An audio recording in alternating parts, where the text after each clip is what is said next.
In times of political division, it's easy to be swept up by anger, resentment, and fear. But what does that accomplish? Does your anger towards those that disagree with you help yourself or the world? In this episode, I want to talk about the importance of maintaining your Stoic principles in times of turmoil. Hello, friends. My name is Eric Cloward, and welcome to the Stoic Coffee Break. The Stoic Coffee Break is a weekly podcast where I take aspects of Stoicism and do my best to break them down to their most important points. I give my thoughts on Stoic philosophy and modern wisdom and share my experiences and hope that you can learn something from them, all within the space of a coffee break. This week's episode is called Do Better, Be Better, Maintaining Stoic Virtue in Times of Turmoil. The essence of good and evil consists in the condition of our character, and externals are the means by which our character finds its particular good and evil. Epictetus. In today's political climate, it often seems easier just to trash those you disagree with than to have a conversation. And why is that? Why is it so hard? Well, it's because we feel frustrated because this other person or these other people don't see the world like we do. They have their own thoughts and opinions, and sometimes we don't like those thoughts and opinions. And we want them to stop acting like who they are and act like how we want them to. But when it comes to politics, we need to remember that one of the core tenets of Stoicism is that we can't control the actions of others, only how we respond. So when we have a political argument with somebody, the real question isn't, how can I make the other side lose, but rather, how can I show up in the world with wisdom, justice, courage, and temperance? Remember that we should follow the advice of Marcus Aurelius. Waste no more time arguing about what a good man should be one. And what Marcus is getting at here is that we can sit and debate this, what a good man should be, for days. And we can come up with all types of rationalizations of why we're justified in what we're doing. But it really comes down to practicing living a life of virtue. Now, this episode is not about taking sides. It's about raising the bar. It's about asking, am I acting in a way that aligns with my values? Am I making the world better or worse by how I engage with others? So the first idea I want to talk about is the cost of tribalism and why division hurts us all. So the tendency to see politics as us versus them isn't new. It's human nature. But tribalism poisons our ability to think clearly. We assume the worst about the other side while giving our side the benefit of the doubt. Tribalism makes enemies out of people who are our fellow citizens, neighbors, and sometimes even family members. As we've seen over the past few years, friendships and family relationships have been fractured because of political identity. People who once saw each other and treated each other with kindness now only see the enemy. So remember what Marcus Aurelius said, what injures the hive injures the bee. When we treat others badly or cause suffering because we see them as the enemy, then we not only harm them, but we harm all of society. And Stoicism asks us to zoom out, to remember our common humanity, and that's what matters more than your side winning. So the Stoics have a concept called cosmopolitanism, meaning that everyone is part of the cosmos and part of the same human family. And Epictetus reminds us, do as Socrates did, never replying to the question of where he was from with, I am Athenian or I am from Corinth, but always, I am a citizen of the world. Therefore, we should practice kindness and find ways to support others, regardless of nationality, race, or sexual orientation. We need to work together to build a better society, not create divisions. I mean, this is what democracy is all about. It's about finding ways to work together to solve problems that we have in society. It's not about which side wins or loses, but how do we work together to govern ourselves and to allocate resources and services to our citizens and contribute to the greater good? So I'm going to address something straight on. If you are hateful towards some group because they are a different nationality, a different race, a different gender, or whatever it is that you choose that you think that somebody is less than and is not worthy of being treated with respect and dignity, then if you want to adopt the Stoic principles that I've been teaching on this podcast, you've missed the mark. If you delight in the suffering of others, then you're not being a Stoic. A Stoic seeks to practice wisdom, courage, justice, and discipline to build a better and more equitable society for everyone, not just those that you think deserve it.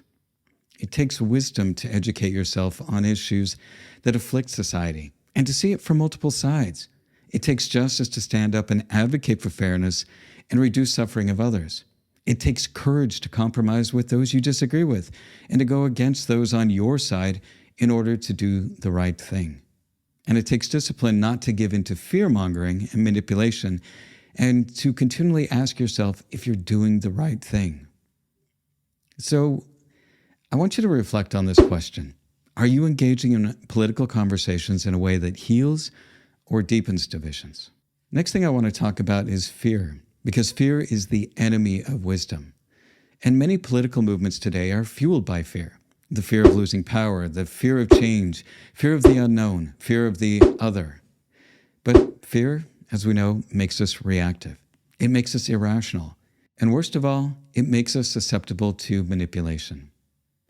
Political leaders use fear to rally supporters against others who they blame for what they believe is wrong in the world. And this includes directing hatreds towards ethnic or religious groups, political parties, people of different race or gender. It's all about pointing the finger at somebody else for their problems, rather than finding solutions to the problems that we face. When you allow others to make you angry, you have given away your power. You are letting somebody else have control over you. And the Stoics talk about this all the time, recognizing that anger is one of the most important emotions for you to have control over. It's easy to give in to fear and anger, but a Stoic practices discipline and doesn't let fear rule over them. As Seneca explains, anger is a short madness, for it is equally devoid of self-control, regardless of decorum, forgetful of kinship, obstinately engrossed in whatever it begins to do, deaf to reason and advice, excited by trifling causes, awkward at perceiving what is true and just, and very like a falling rock which breaks itself to pieces upon the very thing which it crushes.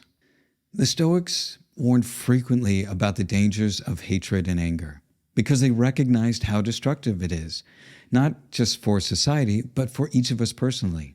I mean, have you ever been around somebody who is angry and hateful and bitter? They don't step up and try to do what they can to make the world a better place.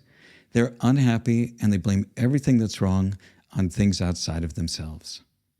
Now, I've come to the conclusion that anger is fear in action, and often that fear comes from being misled or being misinformed. If you're angry or hateful towards another group of people and want to see them suffer, then you really need to ask yourself, what am I afraid of? If you find that you are consistently angry at others for political reasons or blame others for what's wrong in your life, then maybe you need to reevaluate your values. Do you want to live in a world full of hate and anger? Do you want to live in a society where people are punished for not thinking the same or because they are different? How would you feel if you were on the receiving end of that hate?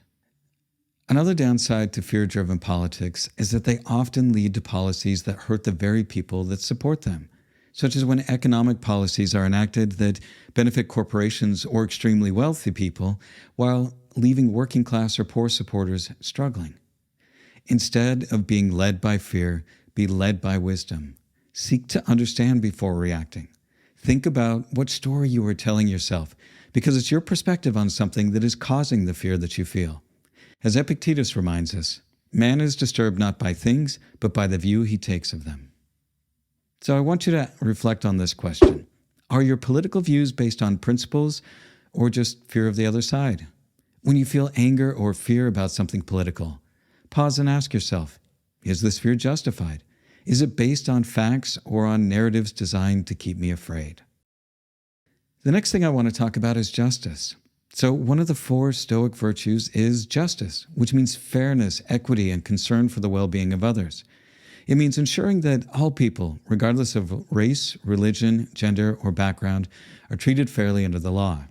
It also means that we practice compassion and kindness even with those whom with we disagree. So the Stoics taught justice as one of the 4 virtues because they understood that we are social animals and that society moves forward when we work together for the common good rather than just what benefits us personally. Marcus Aurelius writes over and over, speaking about how we are not made for ourselves, but for others, and our nature is fundamentally unselfish. In our relationships with others, we must work for the collective good, while treating them justly and fairly as individuals. And he did his best to judge cases fairly and to push for laws that benefit society as a whole, rather than enriching himself. Now, justice means taking responsibility, not just for our personal actions, but for the kind of society we want to support and build. It's about recognizing that justice is not about punishing others, but standing up for others. It's about creating a fair and equitable society for everyone, not just those on our side. So I want you to ask yourself this question. Are you standing up for justice, or just for what benefits you personally? The next idea I want to talk about is that strength is not cruelty. So there's this dangerous idea that kindness is weakness and that to win we must be ruthless. But Stoicism teaches the exact opposite. Stoicism teaches us that true strength is restraint, discipline, and wisdom. Causing suffering of others not only makes our society worse off, but it also ruins our character. Marcus Aurelius had immense power as emperor, but he led with humility. He could have ruled through fear, but he chose reason and justice. For example, he created programs to help rehabilitate soldiers returning from war and to help them integrate back into society. When plagues and floods ravaged Rome, he sold his own personal possessions to help those who were suffering. And as Seneca reminds us, all cruelty stems from weakness. I mean, think about it. Who do you think is stronger? Somebody who tries to punish those they disagree with, uses their power to harm those that they feel have insulted them, and make those who are weaker than them suffer? Or somebody who protects others and is willing to engage in respectful conversation with those they disagree with, and who looks out for the common good of all? Being cruel doesn't make you strong. Insulting others doesn't make you clever. And dismissing the struggles of others doesn't make you wise. Strength isn't self-mastery. Strength is about alleviating suffering and standing up for what's right, even when it's not popular. So I want you to ask yourself, are you mistaking aggression for strength, or are you practicing true justice? So what can you do? What are some actions that you can take as a Stoic to help a better society? Well, first is make sure that you are engaging with honesty, that you are seeking truth, not just validation for your beliefs. Next, when you do have an argument with somebody, make sure that you debate with virtue. Argue to understand and not destroy. See if you can learn to understand their side and find some common ground. Next, lead by example. Be the change you want to see in the world instead of complaining that others won't change for you.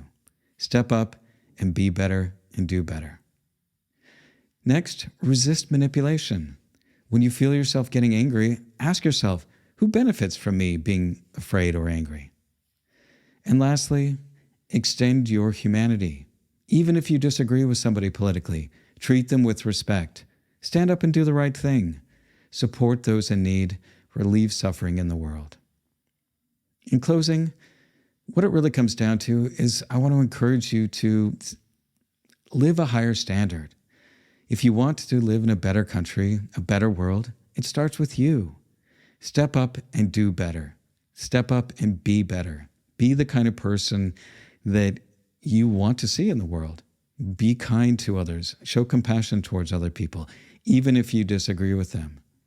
Don't fall for the traps of outrage, tribalism, and fear. Raise the bar. That's because Stoicism isn't passive. It's about taking control of what you can, your own mind and your own actions, and the way that you contribute to the world. And lastly, I want to leave you with a quote from Marcus Aurelius. He says, "Live out your days in peace, free from anger, fear, and compulsion, doing the work of a good person. You have been made by nature for this." And that's the end of this week's Stoic Coffee Break. As always, be kind to yourself, be kind to others, and thanks for listening. Also, I just want to let you know that my book, Stoicism 1, is out for sale. If you would like to purchase a copy of it, you can find more information at my website at stoic.coffee. Also, if you have any comments or questions about Stoicism or this episode, then go ahead and leave comments if you're on Spotify, or you can go ahead and leave comments down there if you're watching this on YouTube. Thank you so much again for listening and watching.